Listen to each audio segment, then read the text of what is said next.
Hello friends, how are you? I hope you all are fine. I am also fine. Today I have come with a new video that is related with the correct selection of income tax return as well as correct filing of income tax return. So let's discuss. Friend, what happens? As you all know, you earned income in previous year.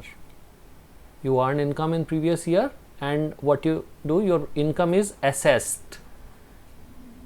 Your income is assessed in assessment year. So in assessment year, what are the due dates for submission of return? There are three due dates. One is 31st October. 31st October is related with the company and any entity of which audit is required, and next is any partner of a partnership firm whose audit is required. तो इसे समझ सकते हैं cap, CAP, company, audit and partner of audit firm. इनके लिए last date क्या है? 31st अक्टूबर. अगर ट्रांसफर प्राइसिंग में foreign exchange foreign transaction exposure है और ट्रांसफर प्राइसिंग में ऑडिट हुआ है तो फिर 30th नवंबर कंपनी के केस में. बाकी जितने भी एसएससी होते हैं वो सभी एसएससीज के लिए जो लास्ट डेट है वो लास्ट डेट क्या है? That is 31st July for all the एसएससीज. Now what happens? what will happen if you have not filed return before this due date? Suppose maximum individuals के लिए जो due date होती है वो 31st जुलाई ही होती है. तो अगर आपने नहीं सबमिट किया रिटर्न 31st जुलाई तक, तब क्या होगा? तो आप सबमिट कर सकते हैं belated return. This is belated return. You may submit belated return by the end of 31st December of assessment year with a fees. Department may levy fees of 5,000 rupees. If your GTI gross total income is less than 5 lakh, then the fees is 1,000 rupees. Thereafter, you can also file a revised return.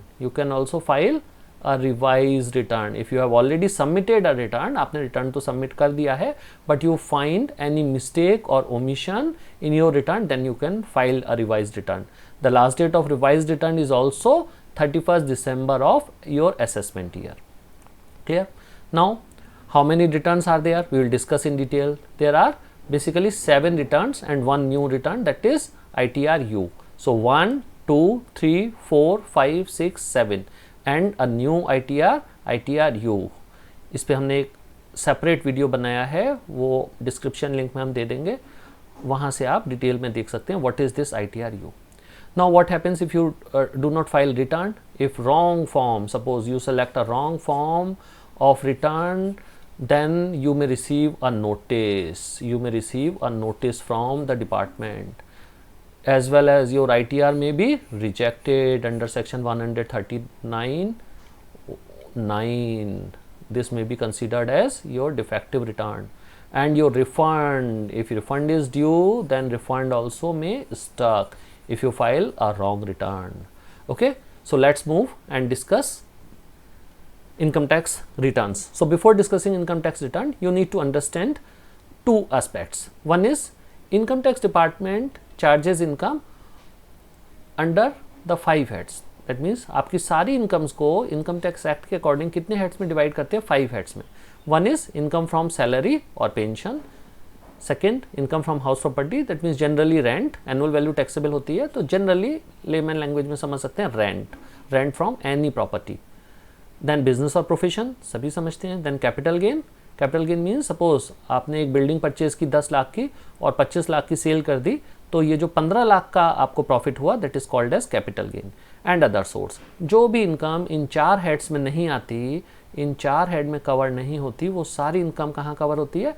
Other source head में. जैसे interest की income, dividend, winning from lottery, crossword puzzles, casual incomes, ये सब यहाँ cover होती है. Person, income tax act के according section 231 define करता है पर्सन को. तो पर्सन कितने होते हैं? कई सारे पर्सन होते हैं, जैसे individual, human beings, HUF, Hindu undivided family, partnership firm, company, AOP, association of person and body of individual, AJP, artificial judicial person, local authority and trust. ये पर्सन्स हैं. तो सैलरीड पर्सन, एक लमसम जनरल बात समझें तो एक सैलरीड पर्सन कौन से रिटर्न सबमिट कर सकता है? तो एक सैलरीड पर्सन रिटर्न सबमिट कर सकता है वो रिटर्न सबमिट कर सकता है 1, 2, 3 और 4, ITR 1, 2, 3, 4। हाउस प्रॉपर्टी में भी 1, 2, 3, 4 डिपेंडिंग ऑन केसेस हम डिस्कस करेंगे। बिजनेस प्रोफेशन के लिए केवल 2 ही रिटर्न है, 3 एंड 4। कैपिटल गेन है अगर आपका तो आप 2 सबमिट कर सकते हैं, 3 कर सकते हैं, 4 कर सकते हैं। अदर सोर्स की इनकम है तो भी आप 4 रिटर्न सबमिट कर सकते हैं डिपेंडिंग ऑन सिचुएशंस। अब देखते हैं इंडिविजुअल। तो इंडिविजुअल के लिए कौन से रिटर्न होते हैं 1, 2, 3, 4, दैट मीन्स ITR 1, 2, 3, 4। HUF के लिए 2, 3, 4। पार्टनरशिप फॉर्म केवल 4, ITR 4 and 5। Company only ITR 6, 7 some cases में अगर वो कंपनी ट्रस्ट है तो। AOP BOI only 5। In case of AJP, local authority और ट्रस्ट, इधर ITR 5 और ITR 7।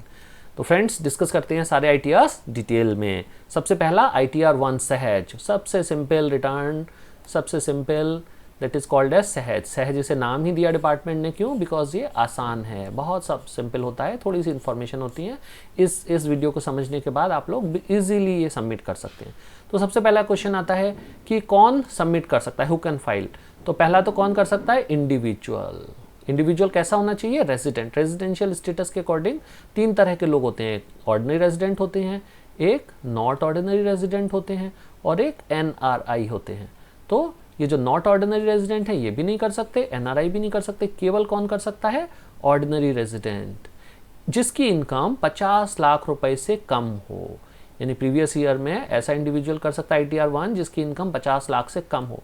इनकम कहाँ से हो सकती है, सैलरी या पेंशन से हो सकती है, हाउस प्रॉपर्टी से हो सकती है, लेकिन केवल एक हाउस प्रॉपर्टी, एक से ज़्यादा है तो ITR 2। Income from other source हो सकती है, लेकिन लॉटरी और गैम्बलिंग से नहीं होनी चाहिए। लॉटरी गैम्बलिंग से है तो ITR 2। नेक्स्ट एग्रीकल्चर इनकम भी हो सकती है, लेकिन कितनी, लेस देन इक्वल टू 5000, 5000 से कम। अब क्वेश्चन आता है कौन ITR 1 फाइल नहीं कर सकता।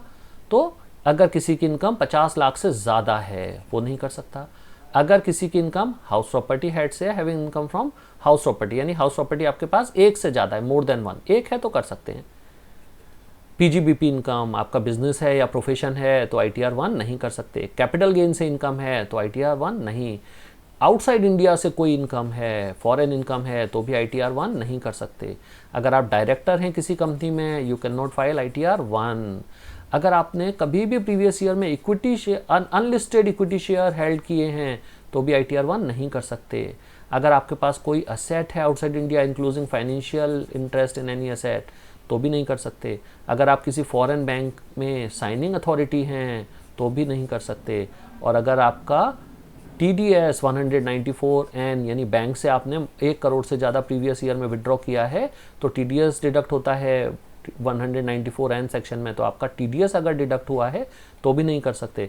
और आपने कोई भी किसी भी हेड से कोई लॉस को ब्रॉड फॉरवर्ड किया है या कैरी फॉरवर्ड किया है तो भी आप ITR 1 सबमिट नहीं कर सकते। नेक्स्ट देखते हैं ITR 2। तो जो वो ITR 1 नहीं कर सकते सिंपल, वो ITR 2 कर सकते हैं। तो कौन कर सकते हैं, इंडिविजुअल। कोई भी पर्सन जो इंडिविजुअल है वो कर सकता है। HUF भी कर सकता है। HUF ITR 1 नहीं कर सकते थे लेकिन ITR 2 कर सकते हैं, चाहे वो रेजिडेंट हो या NRI हो, कोई भी हो कर सकते हैं। क्लियर। नेक्स्ट, अगर किसी ने ITR 1 सबमिट नहीं कर पाया, कोई इंडिविजुअल या HUF, किस वजह से, HUF तो कर ही नहीं सकते, इंडिविजुअल किस वजह से, उसके पास एक से ज़्यादा हाउस प्रॉपर्टी थी या इनकम 50 लाख से ज़्यादा थी या हाउस प्रॉपर्टी हेड में लॉस था, इन रीज़न से अगर वो ITR 1 नहीं कर पाया तो फिर वो क्या कर सकता है, ITR 2।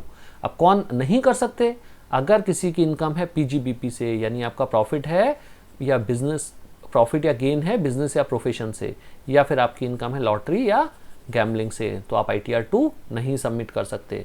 फिर देखते हैं friends ITR 3। ITR 3 is common return, anyone can file, it is related with business. तो बिजनेस से रिलेटेड अगर आपकी इनकम है तो कोई भी कंडीशन नहीं होती, कोई भी पर्सन बिजनेस से रिलेटेड इनकम है तो वो ITR 3 सबमिट कर सकते हैं। कौन कर सकते हैं, इंडिविजुअल, HUF, कोई भी इंडिविजुअल HUF, कोई कंडीशन नहीं, ये डिटेल्ड फॉर्म होता है, सबसे डिटेल्ड फॉर्म यही होता है इंडिविजुअल HUF का। Who can not file, ITR 1, जो ITR 1 नहीं फाइल कर सकता, 2 नहीं कर सकता और 4 अभी देखेंगे वो भी नहीं कर सकता, तो ITR 3 कर सकता है। Clear. For any type of income, किसी भी तरह की इनकम हो, कोई रिस्ट्रिक्शन नहीं है, किसी भी तरह की इनकम हो, सभी तरह की इनकम के लिए ITR 3 सबमिट कर सकते हैं, चाहे इनकम सैलरी और पेंशन से हो, हाउस प्रॉपर्टी से हो, PGBP की इनकम हो, कैपिटल गेन हो या अदर सोर्स हो। तो ITR 3 is a very wide and detailed return. Next देखते हैं ITR 4 it is called eight सुगम। सुगम क्यों कहते हैं? क्योंकि जिनकी बिजनेस से इनकम है वो ये ITR सबमिट कर सकते हैं। एक प्रिजम्पटिव स्कीम होती है, वो ऑप्ट करते हैं तो, और ये इजी रिटर्न होता है। ITR 3 के कंपैरिजन में छोटा रिटर्न होता है। तो देखते हैं हु कैन फाइल, कौन कर सकता है? इंडिविजुअल कर सकता है, हिंदू अनडिवाइडेड फैमिली कर सकती है, वो ऑर्डिनरी रेजिडेंट होने चाहिए, लेकिन रेजिडेंट फर्म कर सकते हैं, फर्म भी रेजिडेंट है तो कर सकते हैं। LLP नहीं कर सकती। टोटल इनकम 50 लाख से कम है तभी कर सकते हैं। अगर वो 44AD, 44ADA और 44AE में प्रिजम्पटिव टैक्स स्कीम ऑप्ट करते हैं वही कर सकते हैं। अदर इनकम क्या क्या हो सकती हैं? सैलरी की इनकम हो सकती है, बिजनेस की इनकम तो है ही, उसके साथ क्या हो सकती है? सैलरी की, पेंशन की, हाउस प्रॉपर्टी इनकम हो सकती है, लेकिन केवल एक house property. Income from other source हो सकती है, लेकिन लॉटरी या गैम्बलिंग को छोड़ के। एग्रीकल्चर इनकम भी हो सकती है, 5000 से कम होनी चाहिए। So this is a simplified return and optional, this is optional. एक पर्सन चाहे तो ITR 3 भी सबमिट कर सकते हैं, लेकिन वो डिटेल्ड फॉर्म है, ये छोटा फॉर्म है, स्मॉल फॉर्म है, इजी फॉर्म है, तो ये लोग ऑप्ट कर सकते हैं। It is optional. अब कौन नहीं कर सकता? तो जो ITR 1 में रिस्ट्रिक्शन है, करीब करीब वही सारी रिस्ट्रिक्शंस यहाँ पे भी हैं। अगर किसी की ग्रॉस रिसिप्ट्स और टर्नओवर 50 लाख से ज़्यादा है प्रोफेशन में, और टर्नओवर 2 करोड़ से ज़्यादा है, तो वो प्रिजम्पटिव स्कीम नहीं ले सकते, और प्रिजम्पटिव स्कीम नहीं ले सकते तो ITR 4 भी सबमिट नहीं कर सकते। अब अगर आपके पास एक से ज़्यादा मोर देन 1 हाउस प्रॉपर्टी हैं, आपके पास कैपिटल गेन इनकम है, या आप डायरेक्टर हैं किसी कंपनी के, या आपने अनलिस्टेड शेयर्स एक्वायर किए, हेल्ड किए हैं प्रीवियस ईयर में किसी भी दिन, आपके पास आउटसाइड इंडिया कोई असेट है, या आप साइनिंग अथॉरिटी हैं किसी बैंक अकाउंट में जो इंडिया के बाहर है, या आपका TDS डिडक्ट हुआ है 194N में, और आप कमीशन एजेंट हैं, तो कमीशन एजेंट और टीचर्स जिनकी कोचिंग से इनकम होती है वो लोग ये रिटर्न ITR 4 सबमिट नहीं कर सकते। तो आगे देखते हैं ITR 5 कौन सबमिट कर सकता है? 5 is related with partnership firm. अगर फर्म है तो फर्म ITR 4 भी कर सकते हैं और ITR 5 भी कर सकते हैं। LLP केवल ITR 5 कर सकते हैं। AOP association of person, body of individual, artificial judicial person जैसे यूनिवर्सिटी, कॉलेज या डाइटी, ट्रस्ट, लोकल अथॉरिटीज़ कर सकते हैं ITR 5। रिप्रेजेंटेटिव SSC, अगर कोई रिप्रेजेंटेटिव SSC है किसी पर्सन का, जैसे लिक्विडेटर होते हैं, जैसे इंसॉल्वेंसी में केस जाता है तो वहाँ पे इंसॉल्वेंसी प्रोफेशनल IPs होते हैं, या कोऑपरेटिव सोसाइटी हैं, या सिंपल सोसाइटी हैं, ट्रस्ट है जो ITR 7 में कवर्ड हैं, ट्रस्ट, उन ट्रस्ट को छोड़ के बिजनेस ट्रस्ट है या इन्वेस्टमेंट फंड हैं, ये सब ITR 5 सबमिट कर सकते हैं। नेक्स्ट देखते हैं फ्रेंड्स, ITR 6 कौन सबमिट कर सकता है? तो कंपनीज के लिए, सारे तरह की कंपनीज के लिए स्पेसिफिक ITR कौन सा है? ITR 6 कंपनीज, चाहे वो प्राइवेट लिमिटेड हो, या पब्लिक लिमिटेड हो, या डोमेस्टिक हो, या फॉरेन हो, या होल्डिंग हो, या सब्सिडरी हो, या लिमिटेड बाय शेयर्स हो, लिमिटेड बाय गारंटी हो, गवर्नमेंट कंपनी हो, any company, that means all type of companies, for all types of companies the return is ITR 6। Next देखते हैं ITR 7। ITR 7 कौन सबमिट कर सकता है? ITR 7 स्पेसिफिक पर्सन कर सकते हैं, ट्रस्ट, रिलीजियस हो या चैरिटेबल ट्रस्ट हो, उन्हें ITR 7 ही करना होता है। पॉलिटिकल पार्टीज में जो पॉलिटिकल पार्टीज ITR 7 कर सकते हैं। रिसर्च एसोसिएशन ITR 7 ही करना है। न्यूज़ एजेंसीज ITR 7 करना है। यूनिवर्सिटीज़ एंड कॉलेजेस ITR 7 करना है। और फिर आता है ITR U, जो अभी नया रिटर्न आया है, इसके लिए हमने पूरा एक वीडियो बनाया है, और वो वीडियो का डिस्क्रिप्शन में हम लिंक दे देंगे, आप वहाँ से ये पूरा ITR U से रिलेटेड वीडियो देख सकते हैं। Okay friends, so thank you very much for watching this video. अगर आपको वीडियो अच्छा लगा तो इसे लाइक शेयर कर सकते हैं, आपके कोई कमेंट हैं तो वो कमेंट कर सकते हैं, ये चैनल अच्छा लगा तो इसे सब्सक्राइब भी कर सकते हैं। ऐसे ही और इंटरेस्टिंग वीडियोस हम लाते रहेंगे in coming days. Okay friends, thank you very much.